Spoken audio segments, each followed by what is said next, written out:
The rope didn't save him. It just made him die slower. 50 feet. That was the distance from the cabin to the storehouse. In summer, it didn't exist. A few steps, a short walk, something you never measured, because nothing was taking from you. But winter changed that. Winter measures everything differently. Not in feet, in exposure. The first time she understood that was the night her husband almost didn't come back. The storm didn't build, it arrived. One moment the air was still. The next, it was moving hard enough to erase direction. Snow didn't fall. It moved sideways, relentless, constant, without pause. He had been at the storehouse. Everyone built them separate. Food away from heat. Grain away from sparks. It made sense. Until it didn't. He had a rope. Every family did. A line tied between buildings. Something to follow when you couldn't see. It was supposed to solve the problem. It didn't. He told her later, his voice breaking between breaths. I couldn't feel my hands after 10 steps. The rope burned against my skin. I couldn't tell if I was moving forward or just holding on. 50 feet. It took him minutes. Minutes that stretched into something else. When he reached the door, his face was white with frost. His fingers wouldn't close.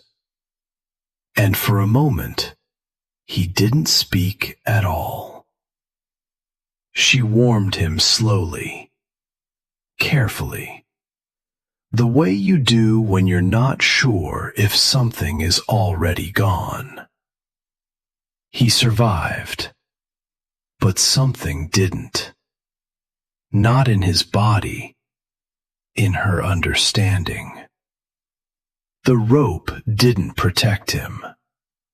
It didn't reduce the cold, didn't reduce the wind, didn't reduce the distance. It just gave him a way to stay inside it longer. Guidance is not protection. That was what she saw. And once you see that, you can't ignore it again. The next spring, he was gone. Not from the cold, from something else entirely.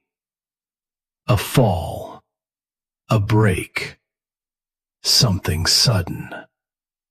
The explanations came, quick, certain, finished. They said it couldn't have been prevented.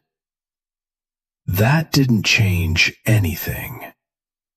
Because explanations don't change outcomes. They just explain them. What remained was the same. One cabin, one stone storehouse. 2 children, and a winter that would come again. Elias Rudin saw it immediately. He didn't greet her, didn't soften it, didn't pretend. He looked at the storehouse, then the cabin, then the space between. "That's where you die," he said. She didn't argue, because she had already seen it. "You think a rope is enough?" he asked. She shook her head. "I know it isn't." He studied her for a moment, not uncertain, certain. "Then you can't stay." "I can." "You don't have time." "I need time." "Winter doesn't wait," he said. "It tests whatever exists when it arrives." That was the truth. And truth doesn't change just because you don't like the outcome. He left the same way he came, certain. She stood there, looking at the distance, not measuring steps, not measuring effort, measuring risk. Because the problem was never the distance. It was what happened between where she was and what she needed. That night, when the fire dropped low and the children slept, she stopped thinking about leaving and started thinking about something else. What if the path wasn't open? What if that 50 feet didn't belong to the storm anymore? She stepped outside, even in the cold, even in the dark, walked the distance slowly, counting it again, not as steps, as space, something that could be changed, something that didn't have to stay the way it was. And for the first time since he was gone, she didn't see 50 feet. She saw something else. A place where winter could be reduced, not stopped, not fought, reduced. And that was enough to begin. The mistake wasn't the storm. It was the measurement. Everyone in that valley measured distance the same way. Feet, steps, time. But winter doesn't measure like that. It measures what it can take. And it takes from you every second you are exposed. That was the part they missed. 50 feet wasn't dangerous. Standing still wasn't dangerous. Even the cold itself wasn't the real danger. It was movement through it. Every step outside cost something. Not enough to stop you immediately, but enough to accumulate. Heat leaving faster than it could be replaced. Skin losing sensitivity. Breath shortening. Control slipping just slightly, and then slightly more. That was how people failed. Not all at once. In pieces. She thought about the rope again, how it gave direction, but didn't reduce anything, didn't slow the wind, didn't hold the air still, didn't change what was happening to your body. It only gave you a way to stay inside the loss.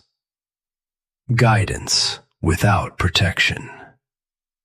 That was why it failed.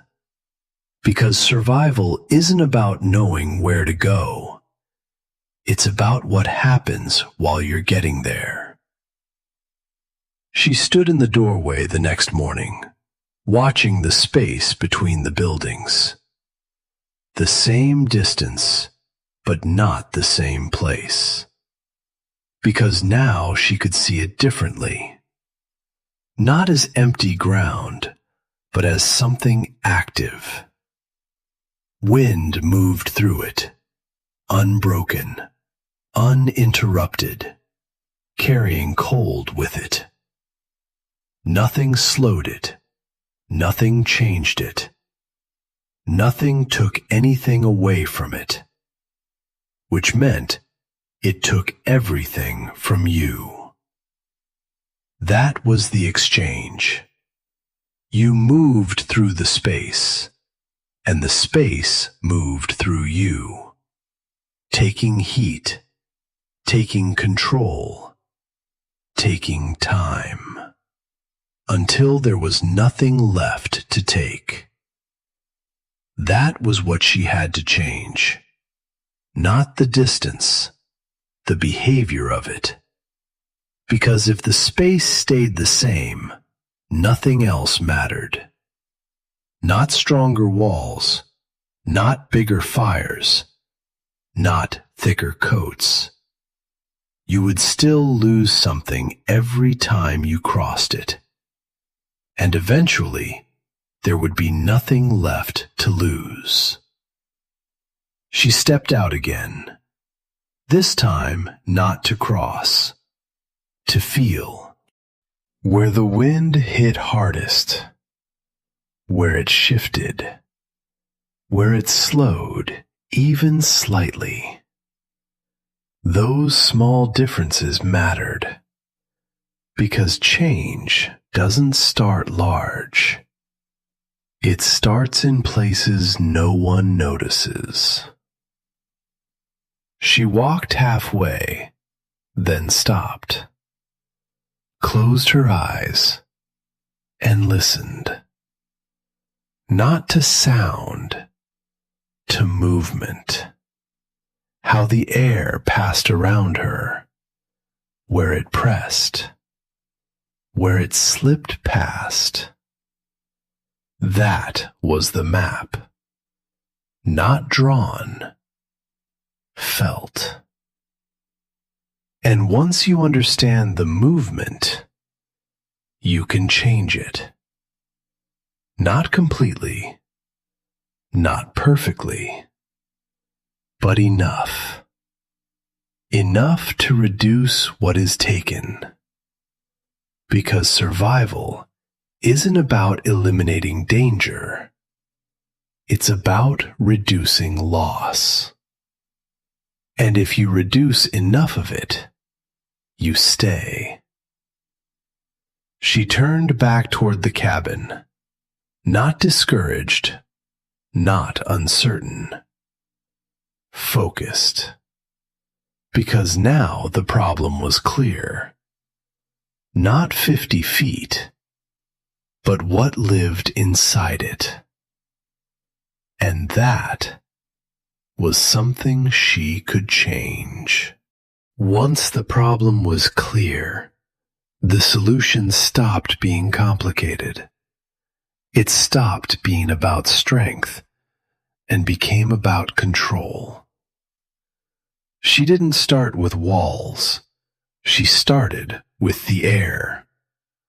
Willow grew along the creek, thin, flexible, alive enough to bend without breaking.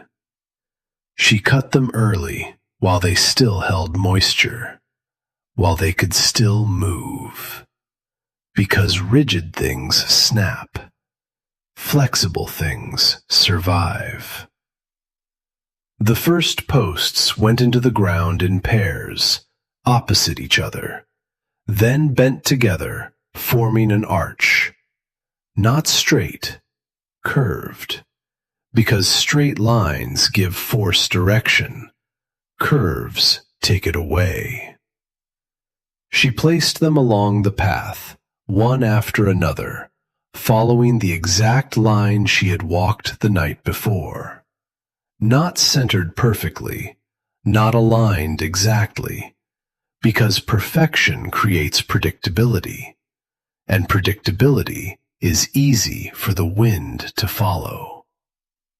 She wove smaller branches between them, loose at first, testing, walking inside the frame as it grew, feeling where the air still moved freely, where it pressed harder, where it slowed. Then she adjusted, closed one gap, opened another, shifted the pattern, because stopping the wind completely would create something worse. Pressure, and pressure always finds a way through. So she didn't block it, she broke it. The second layer changed everything. Mud, straw, packed into the weave, not sealing it, interrupting it. Each opening smaller, each path longer, less direct. The wind entered, but it couldn't move the same way. It had to turn, then slow, then lose force before reaching the other side. That was the system, not stopping, reducing. She added thickness where the wind hit hardest, left other sections lighter, because the structure needed to move. The first strong gust tested it before it was finished. The frame bent inward, shifted, then returned. Didn't break, didn't resist, absorbed. That was enough to continue. She built the entrance last, not open, not straight, offset, because a straight path is an invitation. Anything that can move directly through will.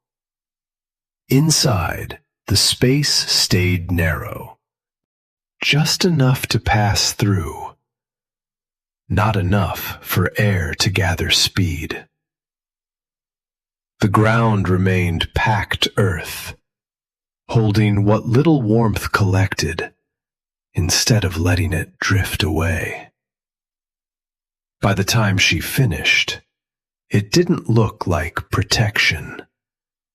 It looked temporary, fragile, something that shouldn't last a single storm. They came again, slower this time, watching more closely. "It won't hold," one said. "It doesn't need to," she answered. "It just needs to change what passes through it." They didn't understand that, because they were still measuring strength.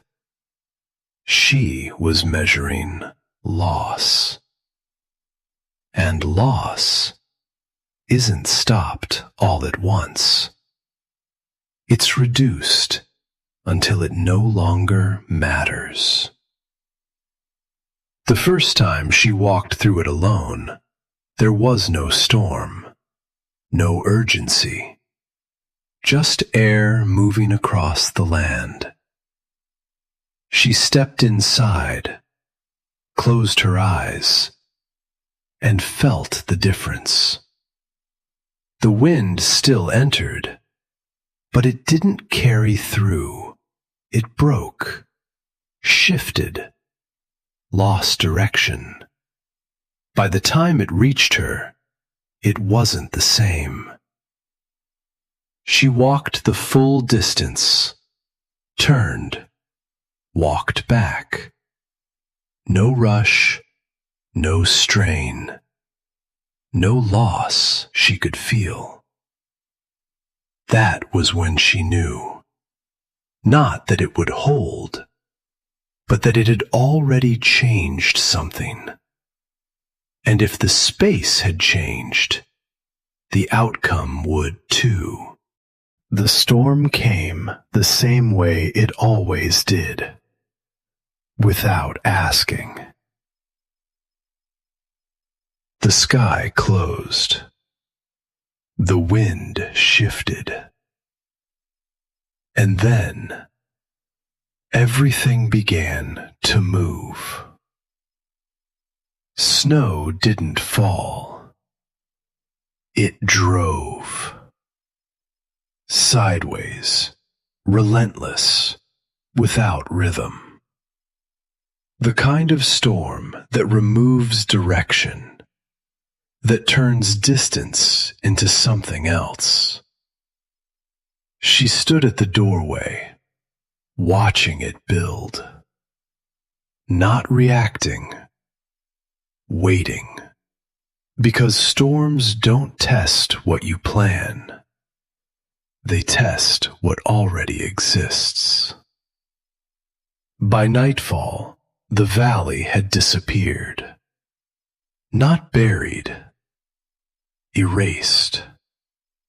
The rope outside tightened in the wind, snapping against its posts. Still there, still useless. That was when she knew this would be the test. Not tomorrow, now. The storehouse still held everything. Food, grain, what they needed to last. And the distance between them hadn't changed. 50 feet. But now, it was something else entirely. She stepped outside. The wind hit immediately. Hard, cold, directionless, taking from her before she even moved. Then she turned and stepped into the tunnel. The difference was immediate. Not warmth, reduction. The wind still entered, but it didn't hold its shape.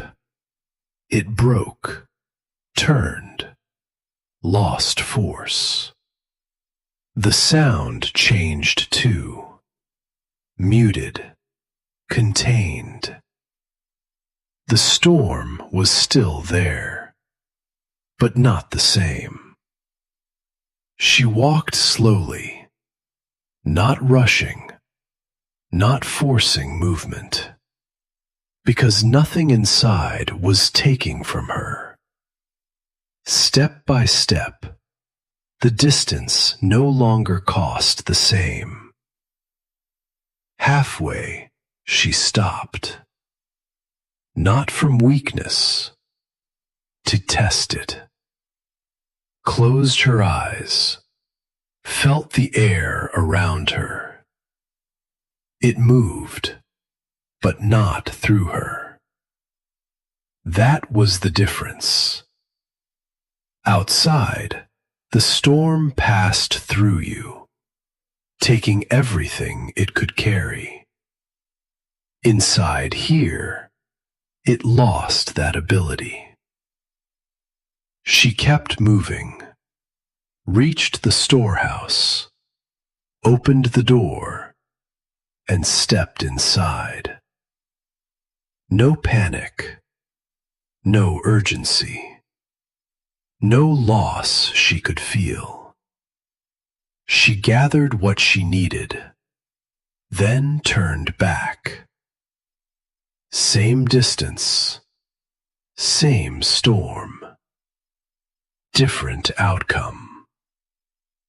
When she reached the cabin again, she didn't collapse, didn't rush to the fire, didn't fight to recover, because there was nothing to recover from. That was the moment. Not when it held, when it changed the cost. The storm continued through the night and into the next day and the next.